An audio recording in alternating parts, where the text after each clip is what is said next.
Secara politik, Prabowo Jokowi hari ini lagi tidak baik-baik saja. Keadaan ekonomi juga tidak baik-baik saja.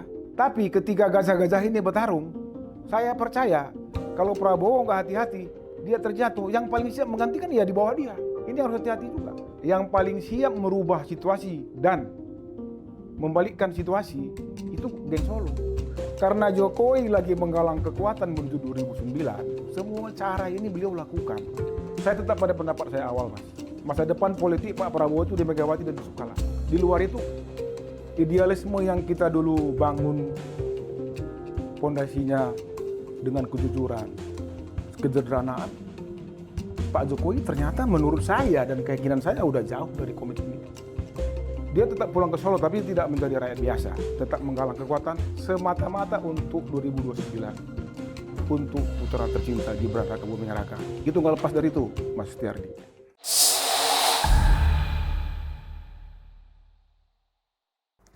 Bismillahirrahmanirrahim. Assalamualaikum warahmatullahi wabarakatuh.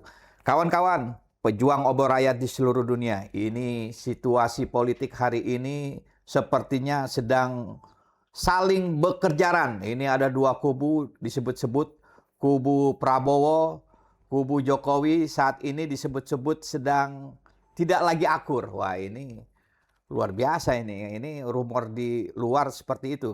Nah, untuk membahas situasi terkini, ini sudah ada tokoh yang dulu adalah pendukung setia Pak Jokowi tapi sekarang balik badan, ya kan. Dulu beliau wakil ketua umum relawan Projo. Selamat datang Bang Budianto Tarigan di Markas Besar Obor Rakyat. Salaman dulu, Bang. Ya, Mas Budi Setiardi. Bang, bagaimana ini situasi Pak Jokowi dan hubungannya dengan Pak Prabowo saat ini, Bang? Abang melihatnya bagaimana? Ini kita lihat dulu historisnya ya. Secara politik, mereka ditemukan oleh kepentingan untuk memenangkan Pilpres. Di tengah jalan, saya yakin dan percaya pasti ada gesekan. Saya yakin proposal Prabowo Gibran 2 periode itu nampaknya di kubu Prabowo belum terkonfirmasi iya.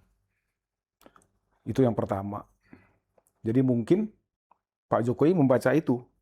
Dan apapun yang dilakukan Jokowi hari ini, erat kaitannya dengan Prabowo Gibran 2 periode. Di etalase depan, diajukan Prabowo Gibran 2 periode. Tapi, secara paralel, apapun dilakukan Jokowi, yang sekarang bukan lagi menjadi rakyat biasa pulang ke Solo, dia tetap pulang ke Solo tapi tidak menjadi rakyat biasa. Tetap menggalang kekuatan semata-mata untuk 2029. Untuk putra tercinta Gibran Raka Buming Raka. Itu nggak lepas dari itu, Mas Setiardi. Jadi, kalaupun kita lihat sekarang ada ya saling merangkul awal, sekarang saling injak, itu tetap dalam koridor kepentingan politik. Di atas itu kita berharap negara ini harus lebih baik. Hari ini dolar 80.000 sekian.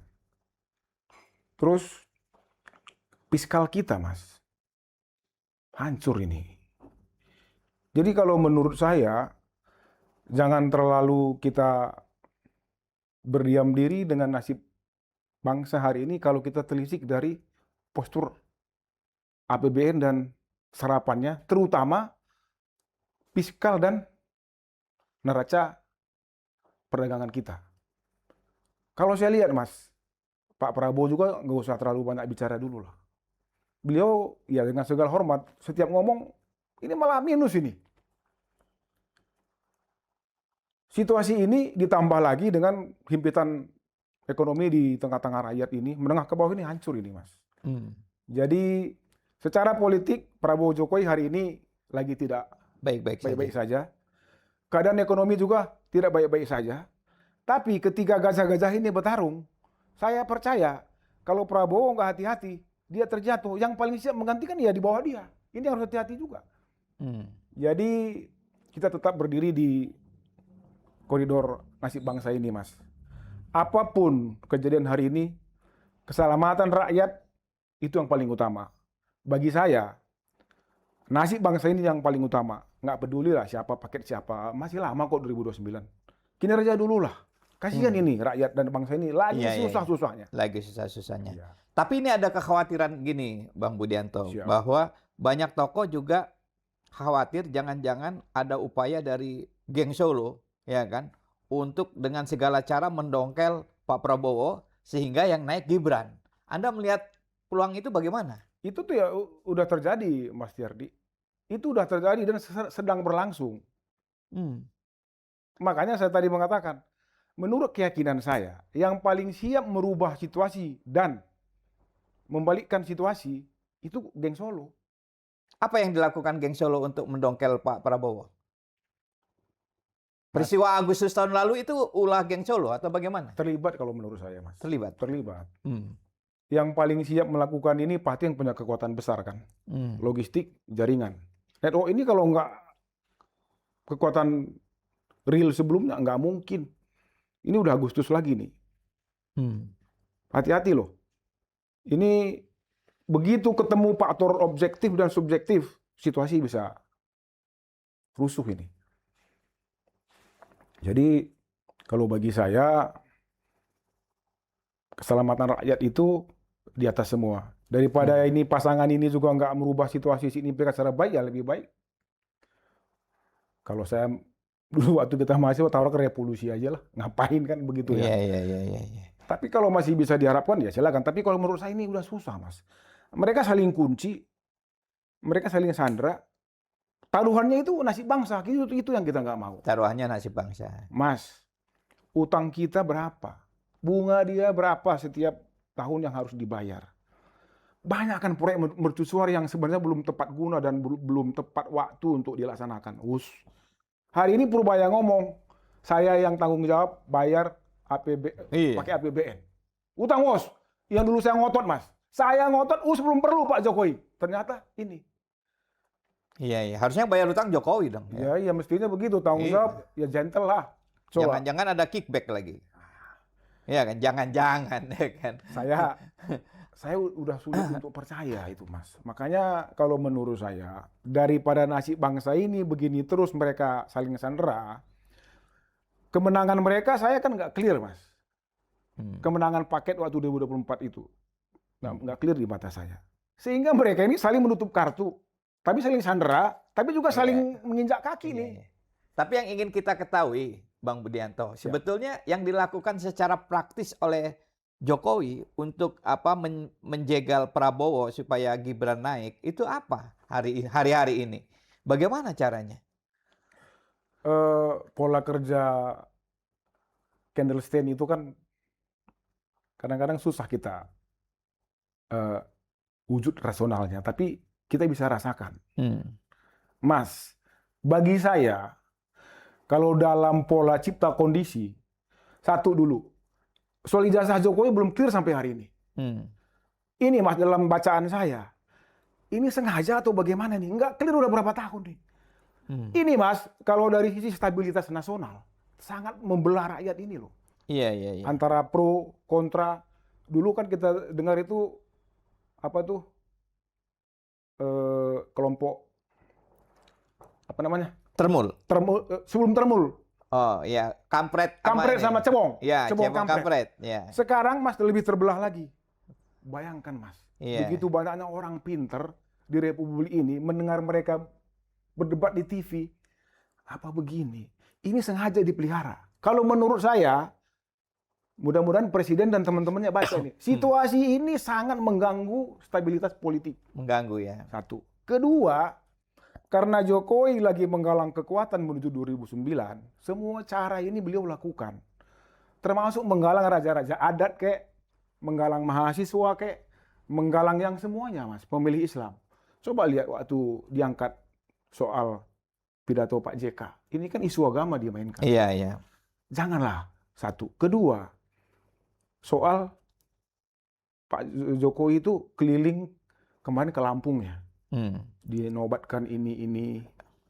Coba Mas. Kalau menurut saya ini sangat membuat desas-desus dan pola konflik ini terpolarisasi sampai ke bawah Mas. Iya, Hari iya. ini dinobatkan dikasih gelar raja, besok ada yang protes. Begini-begini terus. Kalau menurut saya ini udah termasuk mengganggu stabilitas. Kalau Ini cipta kondisi. cipta kondisi lah kalau menurut bacaan saya. Iya, iya, iya, iya. Kalau menurut keyakinan Iya, saya. iya, iya, iya, Kan iya. semua peristiwa politik ini nggak ada berdiri sendiri, Mas. Iya, iya, iya. Apalagi selepel mantan presiden melakukan sesuatu gerakan ataupun kegiatan. Nggak terlepas dari target politik. Iya, iya, iya, iya, iya. Nah, ini masalahnya kan sebetulnya sejak pagi itu Pak Jokowi sudah meminta supaya paket Prabowo Gibran dilanjutkan 2 periode di 2029. Tapi kan ini sepertinya bertepuk sebelah tangan. Kita membaca bahwa Gerindra tidak menyambut. Jadi ya bagaimana itu nasib Jokowi menurut Abang dah? Ini kan masih tahun 2026 ya, Iya. Mas Setiardi ya. Udahlah kerja dulu lah pemerintahan ini. Eh, Mas, saya bukan membela Gerindra ataupun Pak Prabowo ya. Kalau soal proposal Prabowo Gibran 2 periode itu saya rasa itu masih kebagian. hmm, Silakan bekerja dulu, ya toh. Silakan memberikan bukti kepada janji-janji kampanye. hmm. Jangan lupa, Mas.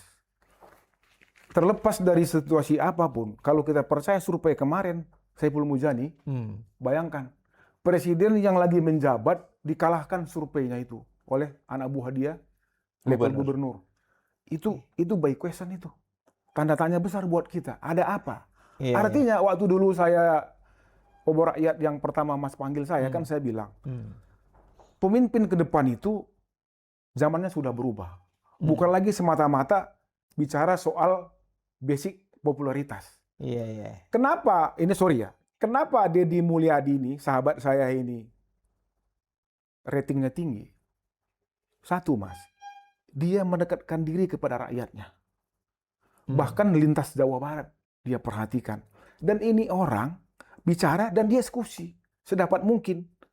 Jadi ke depan menurut saya pola-pola begini yang akan bisa menjawab tantangan-tantangan zaman ini ke depan. Pemerintah menurut saya hari ini harus mengoreksi diri.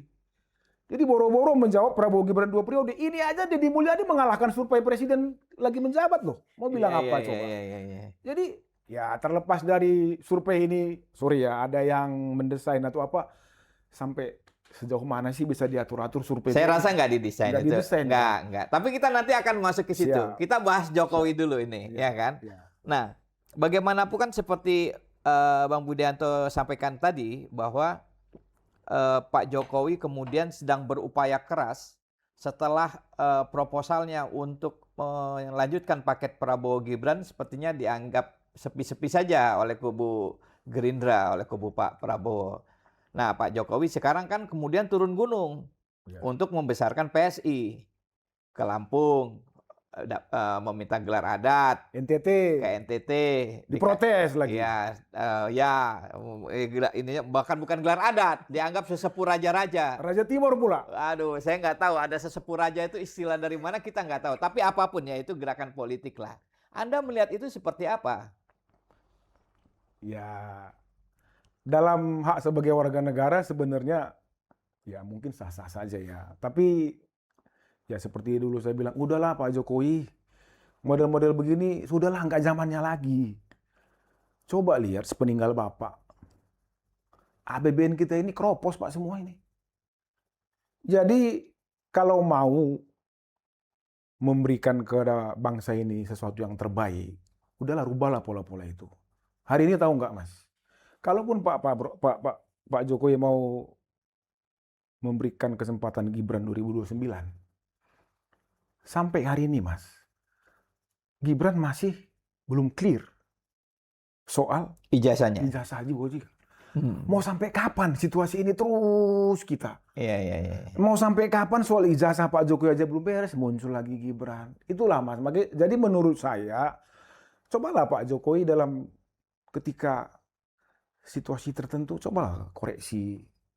Apa iya mau memaksakan Gibran maju? Mungkin kalau oligarki yang masih mendukung beliau itu masih di belakang setia, mungkin secara kekuatan dan kekuasaan masih bisa diandalkan. Tapi sampai kapan? Nurani kita ini apa nggak pernah kita tanya? Pak Jokowi nggak pernah membaca situasi yang dia tinggalkan itu rumit dan crowded, Mas. Iya, iya, iya. APBN itu kropos itu, Mas. Iya, Pertumbuhan iya, iya, ekonomi, iya. saya rasa nggak nyampe 5% kalau menurut Iya, saya. iya, iya. Bahaya ini, Mas. Terus temanya keberlanjutan. Mau melanjutkan yang sudah parah ini. Iya, iya, iya. Udah, Mas.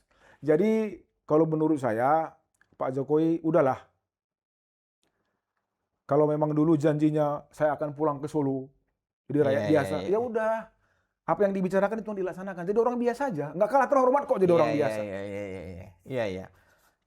Ini saya ingin meminta pendapat Bang Budianto. PSI ini kan sekarang sepertinya menjadi apa ya, ketunggangan politik geng Solo lah. Siap. Harapan terakhir mungkin ya. Ya. Nah, ketika 2024 saat Pak Jokowi masih menjadi presiden, ya kan, ada pemilu legislatif. Saya mendapat informasi valid dari seorang bintang 2 lah ya, Siap. yang mendapat tugas untuk supaya di daerahnya itu mendapat kursi sehingga secara nasional tembus 4%. Tapi ketika itu toh tidak berhasil. Tidak berhasil juga. Tidak berhasil kan? Hari ini kan PSI tidak lolos ke Senayan. Betul.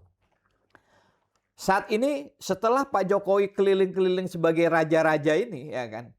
Apakah itu akan mengubah peta dan membuat PSI akan lolos di 2029? Prediksi Anda seperti apa? Saya belum yakin, Mas. Nggak yakin? Nggak yakin. Belum yakin saya. Kenapa? Satu dulu, waktu Pak Jokowi masih presiden saja, PSI cuma berapa persen? Ya, intinya nggak lolos lah. Nggak 2% lolos. mungkin. 2%. Kan? Iya, mungkin. Hari ini, konfigurasi politik dan semangat zaman sudah bergeser. Oke. Jadi, polanya Pak Jokowi menurut saya udah nggak masuk. Kalau bicara nasib PSI, ya mohon maaf ya, saya nggak yakin lolos 4 lebih itu nggak yakin saya. Berat ya? Berat. Yang saya khawatirkan, Mas, dengan keadaan seperti ini, Pak Jokowi pasti punya konsultan. Dia akan tanya, target cuma segini, Pak, ini begini. Mereka kan merekrut sempalan-sempalan partai, keluar dari partai ini, dia rekrut dan membuat target. Siapa yang memiliki kesusahan, kesulitan, silakan lapor ke DPD. Kalau nggak bisa ke Solo, kalaupun dibiayai. Dibiayai. Mungkin begitu ya. Tapi saya belum yakin, Mas, ini berhasil. Dan ingat, Mas, partai-partai yang besar sekarang itu kan punya sejarah panjang. Nggak segampang itu. Iya, iya. PDI, Golkar, ini semua udah punya karakter pemilih. Gerindra, ini udah punya. Iya, iya, iya. Ya mungkin PSI merasa dia harus melawan gajah atau melawan banteng ya, gajah melawan banteng, dia pilih lawan yang besar sehingga dia ikut ke gerek besar. Kalau menurut saya belum yakin ini, Mas. Iya, iya, iya. Lampung ini sebenarnya kan basis Gerindra sama Golkar ya. Iya, Golkar. NTT kan basis PDI ya, kalau menurut saya. Iya, iya, iya. Tapi enggak, Mas. Saya belum yakin PSI dan Jokowi berhasil melampaui ini. Saya malah khawatir mereka akan menggunakan kekuatan dan kekuasaan untuk merubah di KPU. Oh, bermain di situ, mengubah apa? Situasi. Kan bisa aja mereka ya memberikan sokongan apa tertentu dengan target tertentu, mungkin saja ada orang yang mengiyakan proposal itu. Iya, iya. Tapi kalau pertempuran ini secara fair, saya belum yakin. Tapi kalau parliamentary threshold-nya tetap 4% susah ya. Kelihatannya ini kan kita akan ada undang-undang pemilu baru. Betul. Dan salah satu isu yang paling krusial adalah berapa PT atau parliamentary threshold yang disepakati. Ya. Dugaan saya sih tetap 4% atau bahkan mungkin naik sedikit. Nggak mungkin turun. Ya. Parliamentary threshold mungkin 4%. Oke. Tapi, Mas, di RUU pemilu ini harus kita ada hati-hati, Mas. Apa itu? Yang mengusung calon harus lebih dari satu partai. Hati-hati, Mas. Seandainya ada partai punya figur yang kuat tapi dia cuma sendiri, belum tentu dia bisa mencalonkan. Nanti di situ bermainnya, Mas, gabungan partai. Untuk sebagai presiden atau sebagai presiden? Sebagai presiden. Iya, iya, iya. Contoh nih, partai saya di Senayan masuk. Tapi saya sendiri ditinggalkan partai-partai lain. Saya nggak bisa mencalonkan calon presiden saya. Hati-hati, Mas. Segala cara mereka tempuh ini, hati-hati. Iya, iya, iya. Iya, iya, iya. Ya intinya kalau saya simpulkan dari pendapat Bang Budianto Tarigan bahwa saat ini meskipun Jokowi berkeliling Indonesia sekalipun, mungkin kita masih tanda tanya ya apakah berhasil mendongkrak elektabilitas PSI ya. Masih sulit, Mas. Sulit ya. Sulit, Mas. Mas Tiar. Iya, iya, masih sulit.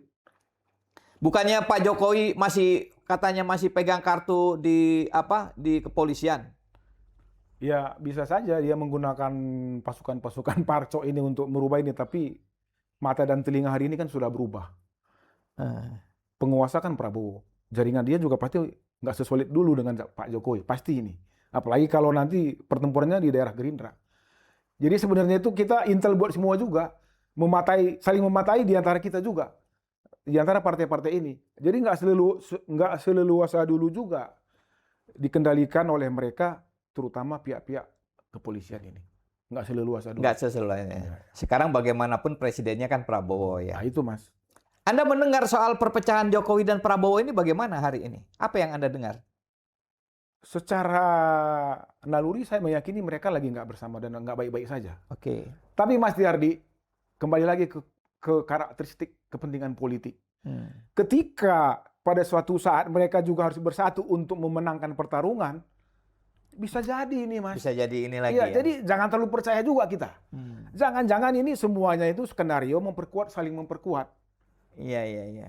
Satu ketika kepentingan mereka merasa terancam dan mereka harus bertemu pada titik tertentu biar mereka bisa menyelamatkan gerbong ini, mereka bersatu juga. Bisa Mas, hati-hati Mas. Jangan terlalu percaya juga semua, walaupun kita lihat indikatornya ada. Iya, iya, iya. Iya. Ya, kita melihat dari berbagai dan juga mendengar dari berbagai sumber memang bahwa hari ini Pak Prabowo dan Pak Jokowi sedang pisah jalan. Ya. Sudah berpisah jalan, ya kan? Saya meyakini gini, Mas. Ini semua kan menuju 2029. Ya. Bisa saja mereka menyusun kekuatan. Ketika pada suatu ketika mereka membaca kekuatan, mereka harus bersatu atau pisah. Itu kan pilihan. Bisa saja bersatu lagi. Tapi kalau saya meyakini dan saya sarankan ke Pak Prabowo ya, masa depan politik beliau menurut saya itu di Megawati atau di Yusuf Kala. Iya, iya, iya, iya. Saya meyakini itu. Iya, iya. Masa depan politik Prabowo ada di Megawati dan Yusuf Kala. Saya nggak yakin di luar itu dia lebih safety gitu. Iya, iya. Itu keyakinan saya. Kalau dihadapkan pada pilihan, Pak Prabowo memilih Megawati atau memilih bergabung dengan Jokowi, menurut Anda mana yang akan dipilih Prabowo? Saya tetap pada pendapat saya awal, Mas. Masa depan politik Pak Prabowo itu di Megawati dan Yusuf Kala. Di luar itu kurang yakin saya. Iya, iya, iya. Representasi nasionalis, representasi Islam. Iya, iya. Kalau ini menurut saya ini harus Iya, iya. Pak Prabowo. Iya, iya, iya. Nah, ini kita kembali ke soal yang sekarang masih terus yang Anda sebut memecah belah bangsa. Ini soal ijazah, Bang Budianto Tarigan. Ijazah Jokowi dulu. Ini sebetulnya ceritanya bagaimana informasi yang Anda terima? Ini sepanjang saya tahu ya. Saya kan belum pernah lihat ijazah ini. Tapi kita bicara naluri ya. Seandainya beliau punya dan nggak bermasalah, pasti beliau tunjukkan. Ini keyakinan saya. Tapi karena beliau mungkin saja dulu diyakini ini nggak bermasalah, dia pakai. Tapi karena ini udah liwat, mungkin dia mempertahankan diri dengan pola begini. Padahal kalau saya, Mas, yakin ijazah ini tunjukkan saja. Tunjukkan saja. Ketika ijazah ini nggak berani beliau tunjukkan, ya justru saya secara pribadi yakin bahwa ini nggak ada untuk bermasalah. Iya, mungkin ijazahnya ada, Mas, tapi bermasalah, paham nggak, Mas? Itu kan bisa dirunut. Ijazahnya mungkin ada, Mas Jardi, tapi bermasalah. Apa masalahnya kira-kira? Ya mungkin kalau ibarat pedagang itu beli pada tempat yang salah, ya kan? Mungkin loh ini. Atau salah tempat beli. Salah tempat beli atau mereka udah setting dikeluarkan, ya namanya kebohongan itu kan pasti ada kekurangan kan, Mas. Satu titik, ada titik lemah. Iya. Anda ini kan dulu wakil ketua umum relawan Projo. Ini kan relawan yang paling dekat dengan Jokowi. Iya, Mas. Anda sekarang keluar gitu kan. Tapi saya yakin Anda masih punya banyak kawan di Projo lah ya. Apa cerita-cerita di teman-teman Projo soal ijazah Pak Jokowi? Iya kan, mereka kan harus melindungi. Oke. Ketika mereka ketemu Pak Jokowi di Solo soal ijazah, kan mereka cuma ngomong, kami tanya Pak Jokowi, ada. Loh, ya kalau ada mana? Oh jadi Projo itu nggak diperlihatkan oleh Jokowi? Saya yakin nggak. Budi Ari itu nggak? Iya, sama teman-teman itu. Mau gimana, Mas? Simpel kan masalahnya. Kalaupun ke Projo dia tunjukkan gitu kan bisa aja kan. Kalau menurut saya enggak. Iya, saya ingat tuh Projo datang ke Solo, Iya. keluar di hadapan awak media Iya. bilang bahwa Jokowi mengatakan ijazahnya ada. Ada. Dan ada lagi yang ditambah ngomong dari Projo. Secara prinsip kita yakin ijazah itu ada dan masalahnya sudah selesai. Kan saya protes itu. Ini udah masuk wilayah hukum. Ngapain dia ngomong udah selesai? Dari mana selesainya? Ini sampai sekarang nih. Makanya soal ijazah ini aja, Mas, bagi saya, ini udah terlalu banyak menguras energi bangsa ini. Rakyat mulai dari teratas sampai ke bawah terbelah nih. Tahu nggak, Mas? Saya pulang kampung kemarin. Paman saya bilang, Bud, kamu jangan ikut-ikut campur soal ijazah. Kenapa, Paman? Ijazah itu ada, katanya. Bayangkan, rakyat kampung ini demi Tuhan, demi Allah nih.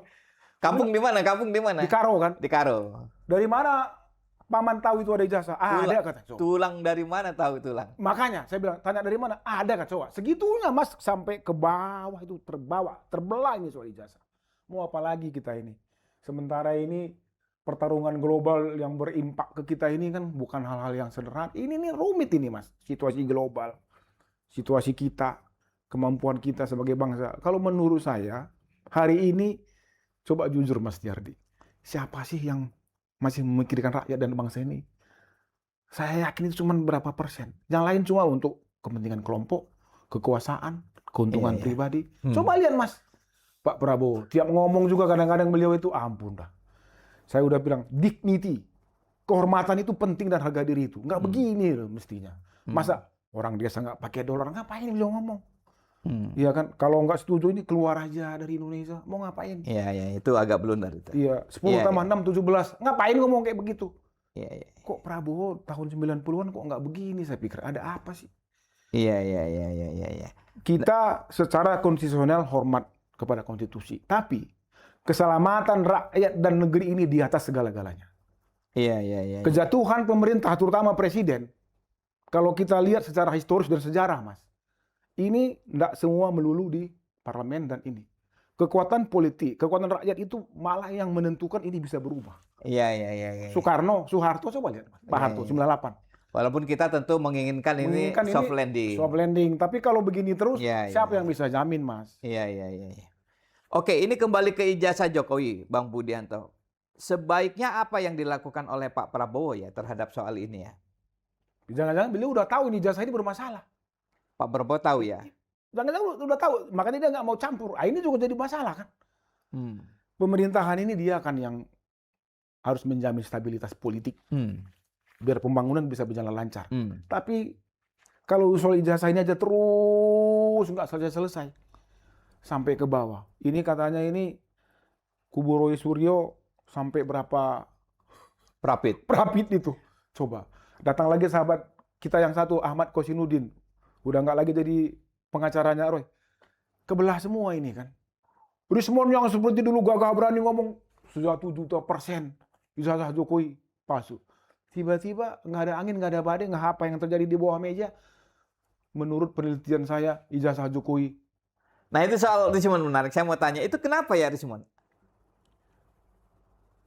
Saya sebelumnya nggak kenal Rismon, Mas. Balik badan dia. Nama Rismon saya dengar waktu kasus Jessica Wongso. Dan dia di pihak Otto Hasibuan kan.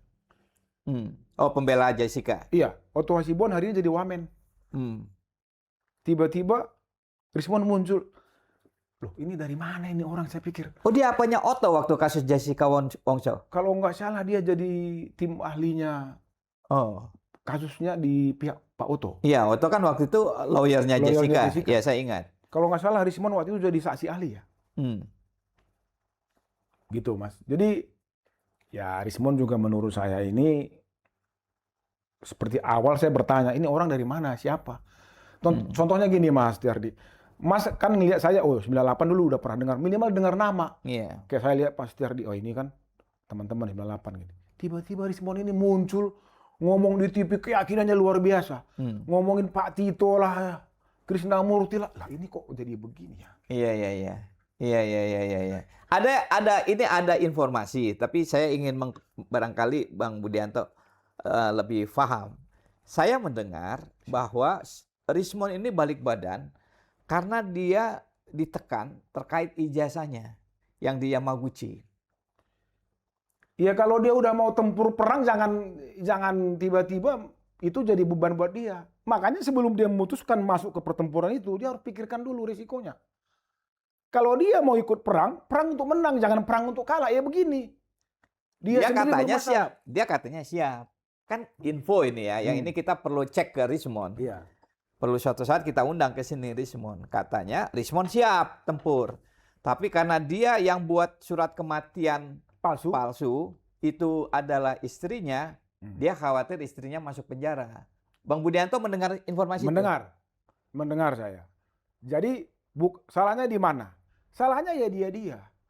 Ketika dia masuk ke sebuah pertarungan yang syarat konflik dan tinggi resiko, ya dia harus pikirkan ini. Kok dia mengutak-atik masalah ijazah orang. Tapi dia sendiri bermasalah. Bukan berarti kita juga suci 100% ya Mas. Maksud saya ini ya namanya aktivis apalagi udah umur yang matang sedikit lah gitu kan. Soal dia itu digencet sini di ini, ya itu resiko perjuangan Mas.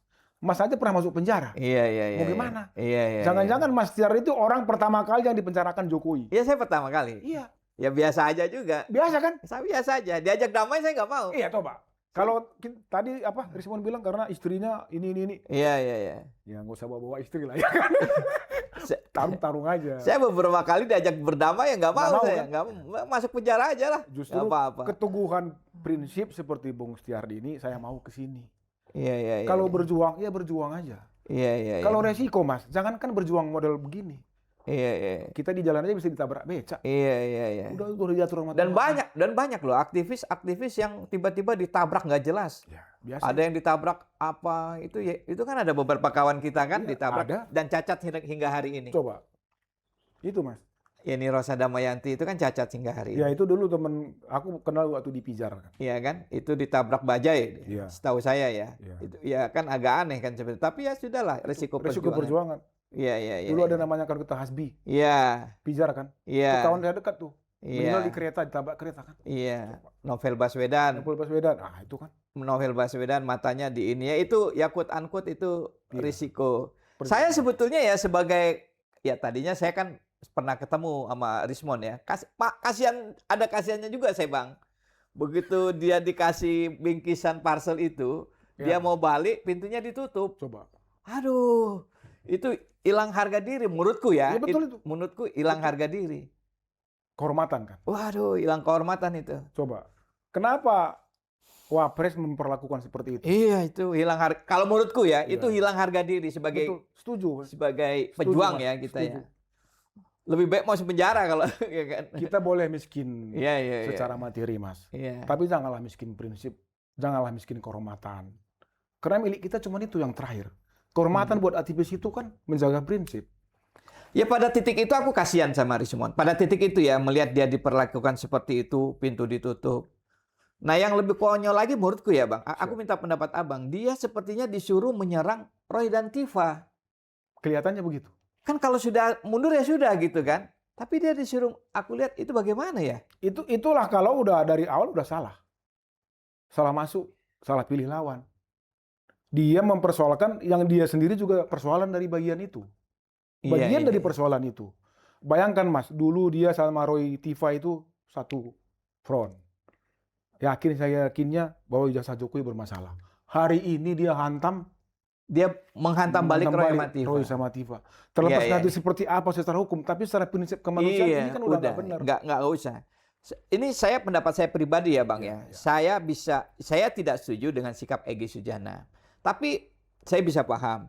Tapi saya cukup respect karena dia tidak menyerang kawan-kawan yang masih berjuang gitu loh. Ya, Bang Egy masih menjaga itu. Iya kan? Ya silakan aja berjuang, dia tidak. Nah, Richmond berbeda. Iya. Dia sudah balik badan, dia menyerang kawan-kawannya yang masih berjuang. Iya, sampai secara kasar pula. Iya, itu menurutku pada titik itu dia salah. Menurutku ya. Iya, sama-sama. Sepakat. Oke. Nah, ini soal lain Bang Budianto. Siap. Soal ijazah Gibran. Ini yang lebih penting menurutku. Kenapa? Karena bagaimanapun kalau Jokowi kan masa lalu. Iya. Walaupun kalau ijazahnya misal terbukti palsu, misal, Ya sudah kan. dan mungkin punya konsekuensi Iya. apa kita belum tahu. Ya belum tahu ya. Nah, kalau Gibran ini bagaimana menurut Bang Budianto Tarigan? Sebenarnya saya membaca serangan ini sebenarnya tujuan ini ke Gibran. Ke Gibran ya. Iya. Hmm. Kan udah banyak pihak juga mempersoalkan ini kan. Apa itu? Surat keterangan persamaan apa. Suatu ketika itu saya dengarkan ada seorang ketua Jokomania Nusantara ya. Mengatakan Gibran sekolah dari Singapura tapi kampusnya di Inggris. Atau di Australia mungkin? Di Australia, Di Australia. sekitar itu. Saya dari situ aja udah, wah ini udah nggak benar nih. Nah, saya melihat, kan Pak Prabowo ini kan pasti punya informasi A1 lah. Intelijen juga ya. Intelijen juga. Dia tahu situasi ini. Ijazah Pak Jokowi mungkin juga dia tahu ada masalah. Dan dia juga tahu ijazah Gibran juga nggak clear. Mungkin ya. Iya. Jadi sehingga proposal 2 periode Prabowo Gibran ini juga belum yes. Iya. Apalagi ini eskalasi soal ijazah ini kan udah kemana-mana, Mas. Iya, iya. Nah, kalau menurut saya bukan membela purnawirawan TNI Polri apa ya, yang bicara itu Pak Sunarko apa. Iya. Kan mereka menyarankan salah satu mengurangi kegaduhan bangsa ini kan dia minta Gibran mundur secara legowo. Saya juga punya keyakinan bahwa ijazah Gibran juga ada masalah kalau menurut saya. Justru keyakinan saya melihat Pak Jokowi ini melihat bahwa serangan utama itu nanti ke Gibran malah. Hari ini ya. Hari ini. Kayak gitu. Apa mekanisme selain tadi Pak Sunarko meminta Gibran mundur, tapi kan ada juga tokoh-tokoh lain ya seperti Denny Indrayana, ya Ferry Amsari dan kawan-kawan itu.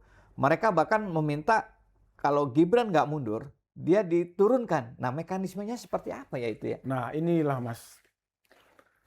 Maaf ya Mas Jardi. Memang kemunculan Gibran ini kan dari awal bermasalah. Saya mengatakan ini legal tapi nggak legitimate. Oke, legal tapi tidak legitimate. Menarik. Legal tapi tidak legitimate. Kenapa? Coba kita bedah. Secara konstitusi setelah MK merubah itu keputusan 90, memang mereka bisa masuk si Gibran. Tapi di atas ini kan ada moral dan etika. Oke. Yang mungkin menurut kita hal biasa tapi memori publik itu melihat. Dan waktu itu Pak Jokowi masih menjabat presiden. Simpelnya Mas, kalau nggak ada kepentingan Pak Jokowi ngapain Paman Usman merubah ini dan kawan-kawan. Secara prosedur di Mahkamah Konstitusi waktu itu juga bermasalah. Kalau Ferry Amsari bilang nggak pernah disidangkan ini, tiba-tiba udah berubah. Nah, Gibran sejak awal muncul legal tapi nggak legitimate. Legal tapi tadi. Nggak legitimate ini kan boleh secara politik, sosial dan kultural. Kalau menurut saya Mas, kalau Mas tadi nanya prosedur seperti apa, di atas ini semua kalau kita ini masih punya jiwa negarawan, kenapa nggak mundur aja? Daripada terus persoalan ini.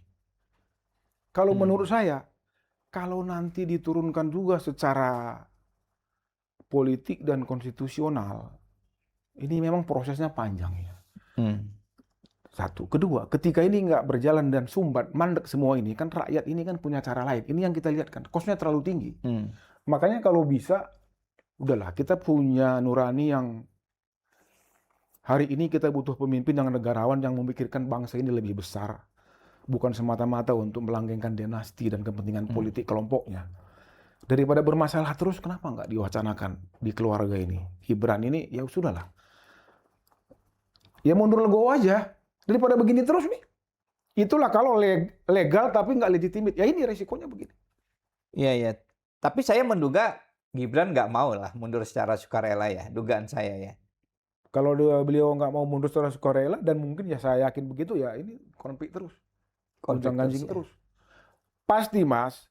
Kalau udah dari awal ini bermasalah secara etika dan moral. Pasti ini semua berentet. Terus ini nggak putus-putus.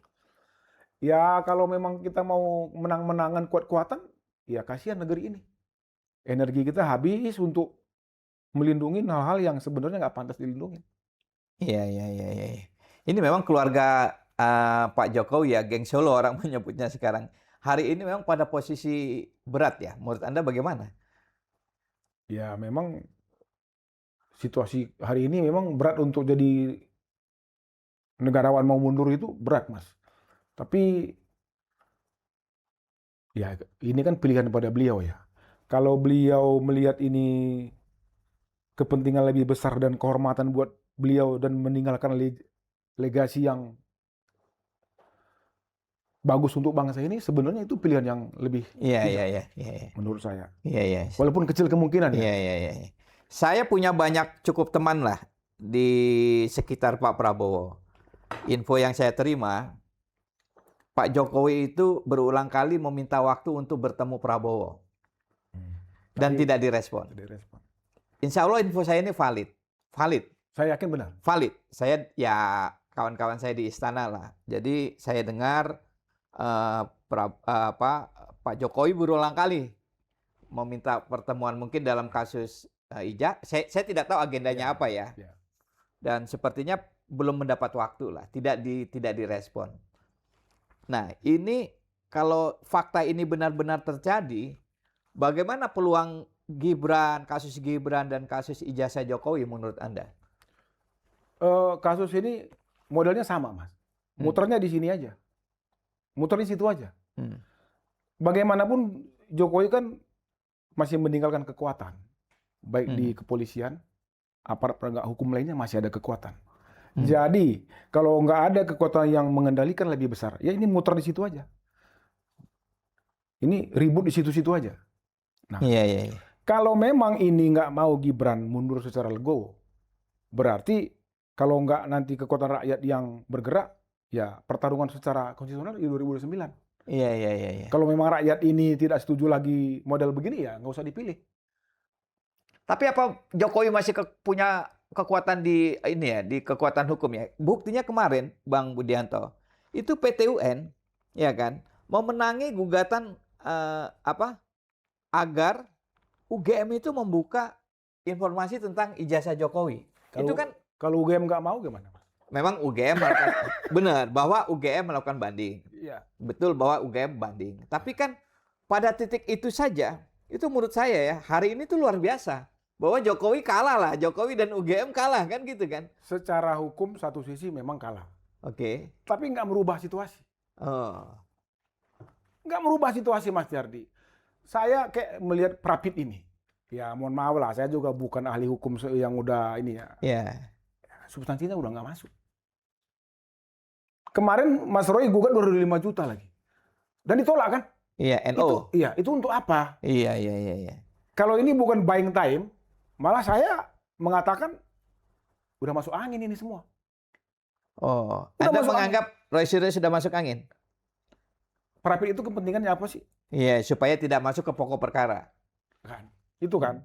Nggak masuk ke pokok perkara dan ini semua ngantung nih. Kan itu jaksa disuruh membuat dakwaan baru. Silakan Dr. Tipa memilih yang mana nih. Bikin dakwaan baru atau gimana. Ini kan buying time, Mas.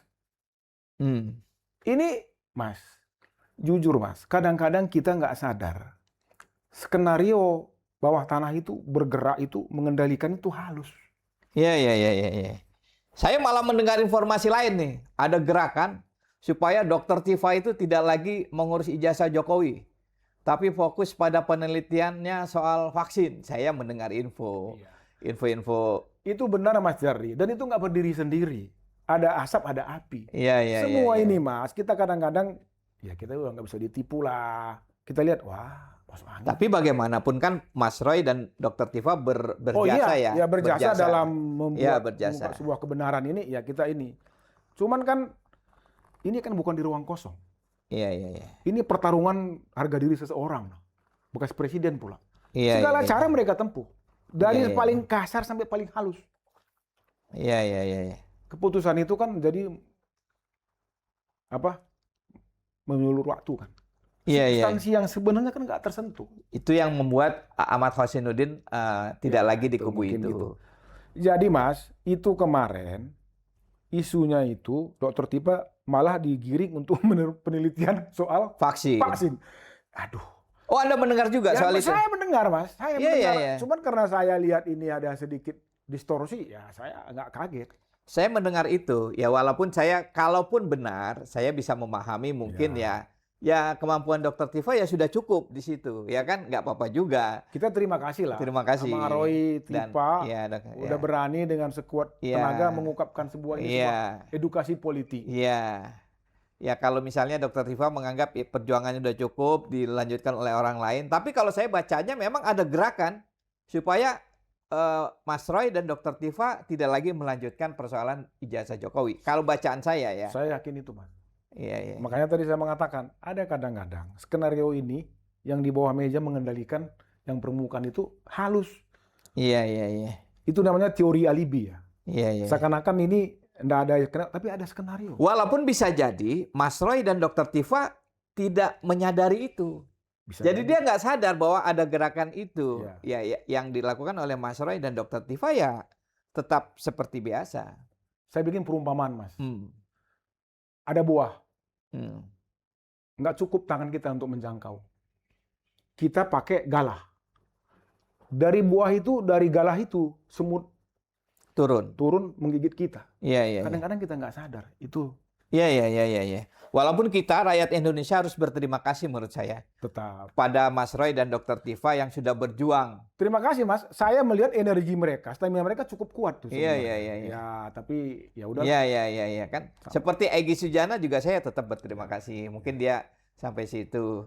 Yang saya justru nggak ini Rismond. Dia balik badan dan ikut menyerang. Menurut saya itu soal jasa Jokowi kan. Itu aja bisa begitu. Iya. Landingnya bisa begitu. Bisa macam-macam. Apalagi nanti soal Gibran. Ini harapan dinasti mereka. Konon katanya kerisnya Gibran itu lebih panjang. Maksudnya apa itu kerisnya Gibran lebih panjang? Kekuatan Gibran ini dari sisi yang nggak terlihat itu malah lebih kuat. Bayangkan, Mas. Urusan dengan Pak Jokowi aja bisa begini landingnya. Apalagi Gibran, masa depan dinasti ini. Segala cara, segala kemampuan akan mereka pasti kerahkan, Mas. Ya, itu hak mereka lah. Iya. Memang sampai hari ini, saya tuh belum percaya bahwa pada akhirnya ijazah Jokowi itu akan dibuka ke publik. Saya belum percaya. Isu ini hilang juga enggak, Mas. Tapi dikanalisasi aja, Mas. Iya. Dikanalisasi, dikelola. Iya. Substansi nggak ketemu. Iya, Tetap aja begitu. Tiba-tiba udah masuk 2029. Iya. Ya tapi kalau tiba-tiba Gibran yang menggantikan Jokowi, menurut Anda gimana tuh, Bung Budianto? Anda sebagai bekas wakil ketua umum Projo gimana? Gini, Mas Diardi. Saya dulu sama teman-teman mendirikan Projo itu kan karena keyakinan kita bahwa ini Jokowi ini anak rakyat. Kita yakin bangsa ini bisa lebih baik. Dengan pengalaman dia dari Solo dan karakternya, menurut keyakinan saya ketika itu anak rakyat yang bisa membenahi bangsa ini lebih baik. Kan udah banyak darah biru yang mengurus bangsa ini. Ternyata begini. Kita yakin dulu itu. Makanya kita bicara soal nawacita, revolusi mental. Ya ternyata begitu. Saya lihat dia masuk gorong-gorong. Saya kok jadinya waduh, ini hebat. Betul. Boleh juga nih saya pikir. Waktu itu. Iya. Makanya kita waktu itu koreksi di PDI kan. Udahlah calonkanlah Jokowi gini-gini. Itu, Mas. Tapi di tengah jalan kok jadi makin jauh. Puncaknya itu waktu ngomong masalah di istana. Saya aja yang berbunyi. Yang lain kan nggak terlalu persoalkan. Jadi waktu itu Anda beserta Projo diundang ke istana? Iya, mewakili Projo. Siapa saja? Budi Ari, Anda? Budi Ari malah nggak ikut. Dia waktu itu nggak ikut. Saya yang menggantikan sebagai wakil ketua umum memimpin. Sama Rino waktu itu ya, sama Handoko. Dari Barajepi ada si Hol. Waktu itu masih siapa namanya yang ini? KSP Teten Mas Duki. Ada Mas Eko kan segala. Ada Anggit juga. Saya bilang, Pak Jokowi, ini kok soal WUS ini kok agak sedikit masih mengganjal pikiran saya, Pak. Iya, Mas, kata. Apa udah penting ini WUS, Pak? Dari studi kelayakan kayaknya belum, Pak, saya bilang. Oh enggak, teman-teman udah setuju. Waduh, kalau gitu Pak, saya yang salah apa memang ini ada sesuatu, Pak? Jadi itu pertemuan Anda dan para relawan dengan Pak Jokowi di istana. Ya. Tahun berapa waktu itu? 2017 awal, 2017 awal. Jadi periode pertama ya, pada periode pertama. Ya. Waktu itu Pak Jokowi paparan atau menyampaikan soal WUS juga ketika itu? Termasuk salah satu. Oke. Karena menurut kita waktu itu, kalau kita udah dikasih kesempatan relawan ke istana, Pak Jokowi itu kan memberikan sesuatu dan memberikan keterangan, relawan harus mengambil porsi-porsi semua, biar program-program Pak Presiden ini bisa terwujud. Oke. Dan salah satu waktu itu, saya protes itu. Anda protes? Protes, Wakil sangat. Ketua Umum Projo protes? Protes. Oke. Saya nggak setuju kayaknya, Pak. Belum terlalu urgent, saya bilang. Oke. Waduh, teman-teman udah setuju kok. Ada yang nggak ngerti, saya teman-teman udah setuju, ya udah, di luar kapasitas saya. Ternyata apa, Mas? Yang dulu awalnya B2B jadinya Ya, APBN. ya, itu jadi di cover APBN. APBN juga kan. Bahkan hari ini Purbaya bilang akan membayar semua utang WUS. Ya kalau begini terus rezim ini, untuk Iya. apa lagi? Iya. Purbaya yang awalnya galak, terutama soal WUS, hari ini coba apa? Iya. Jadi apa? Telur sambal kan? Iya. Awalnya dia nggak mau bayar pakai APBN. Hari ini dia bilang akan bayar utang WUS pakai Ini APBN. semua, Mas, konsekuensinya apa? Pajak rakyat yang dihendot. Iya. Pajak rakyat yang terus ini dikejar-kejar. Iya. Sementara pelaku-pelaku elit-elit ini semua, ya maaf Mas, menyalahgunakan wewenang untuk kekayaan-kekayaan di antara mereka. Ini situasi ini, Mas. Iya. Itu memang. Nah, waktu pertemuan itu, nah ya ini saya tuh ingin tahu ya sebagai orang yang dulu ketika itu di luar ini ya, mungkin banyak juga kawan-kawan pemirsa Obor Rakyat. Iya. Anda waktu itu petinggi Projo, relawan top lah di antara sekian kan, iya kan? Iya. Ketua Umum Projo jadi menteri berarti kan top ini kan? Iya. Sebenarnya waktu itu tuh Projo duitnya dari mana, Bang Budianto ya?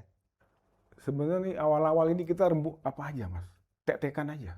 Tapi kemudian kan kalau gerakan ini, Ya, ada setelah bohirnya dari mana? Dari Jokowi juga atau dari BUMN, dari mana? di tengah jalan mungkin ada teman-teman di BUMN yang menjabat dikasih membantu. Awal-awal kita gotong royong, Mas. Gotong royong. Sebelum kita berkantor BUMN membantu dalam bentuk CSR atau apa? Ya, ada program-program, terus teman-teman yang duduk di kursi di jabatannya memberikan bantuan lah, mungkin seperti itu. Dulu ada beberapa kita juga yang udah jadi ya memberikan bantuan. Contohnya gini, waktu kampanye 2019 itu kan Projo menggalang massa untuk ke Senayan tuh, saya ingat. Iya. Bis banyak betul tuh. Iya. Dari Pancoran bis parkir tuh, saya lihat tuh. Iya. Projo ya. Projo, duitnya dari mana, Bang Budianto? Ya, sponsor-sponsor yang independen lah. Siapa? BUMN wajib setor waktu itu. Resminya sih enggak, cuman ada aja yang membantu kan. Dirut-dirutnya lah ya, Ada yang direksi-direksinya. Ada yang simpati kan. Memang situasi waktu itu ya Projo itu kan agak sedikit punya nama. Iya, dari sekian relawan menurut saya Projo paling top lah. Kalau lihat situasi dulu, orang pikir saya pantas dapat jabatan ya? Iya. Enggak juga. Ya minimal wamen lah Bang Budianto kan. Belum ada potongan kali. Nah, pertanyaan terakhir Bang Budianto, kenapa kemudian Anda mengundurkan diri dari Projo, bahkan kemudian berseberangan dengan Pak Jokowi? Ada dua, Oke. secara internal dan eksternal ya. Oke. Pertama, saya lihat Projo ini udah seperti milik pribadi. Saya bisa bertanggungjawabkan keyakinan saya. Saya nggak setuju pola begini. Nggak setuju saya. Milik pribadi siapa? Ya mungkin milik pribadi sekelompok orang di situ. Budi Ari Ya, dan Jokowi. Budi Ari terutama. Budi Ari. Akte pendirian Projo itu kan bagi saya itu ada distorsi. Oh. Kalau begini ya saya enggak lah. Itu pertama. Oh, di akte yang disebut pendiri Budi Ari aja? Ya mungkin saja ada beberapa. Oh. Tapi kok alamat kok bukan di sekretariat. Oh. Itu bagi saya distorsi, sebagai orang hukum kan saya bisa pilih. Oke. Satu. Eksternalnya Mas, kedua, ya saya lihat idealisme yang kita dulu bangun pondasinya dengan kejujuran, kesederhanaan, Pak Jokowi ternyata menurut saya dan keyakinan saya udah jauh dari komitmen itu. Jadi masih belum 2019 saya sebenarnya udah nggak aktif. Karena waktu itu saya lihat udah semakin jauh, dan selanjutnya waktu itu saya punya kegiatan lain ya. Jadi udahlah, saya udah nggak aktif. Iya. Jadi mulai 2019 itu saya sebenarnya udah nggak terlalu aktif. Iya. Itulah Mas, secara internal saya lihat Projo ini digiring jadi kepemilikan kelompok. Jadi milik pribadi ya? Pribadi. Secara eksternal, idealisme yang kita bangun dengan Pak Jokowi, ini udah lahir dari cita-cita awal. Ya sudah. Iya. Kalau soal jabatan Mas, ya semua kita waktu itu kan berharap ya dikasih. Tapi kita juga kan punya harga diri yang masa kita minta-minta terus-terusan ya enggak juga. Iya. Jadi Begitu Mas Tiardi, Projo itu sebenarnya bagi saya itu adalah idealisme. Kebetulan waktu itu figur kita di Jokowi. Iya, iya. Di atas ini kan kita yakin Jokowi bisa merubah nasib dan perjalanan bangsa ini menjadi lebih baik. Iya, iya, Ternyata dalam kacamata pribadi saya, ini udah jauh.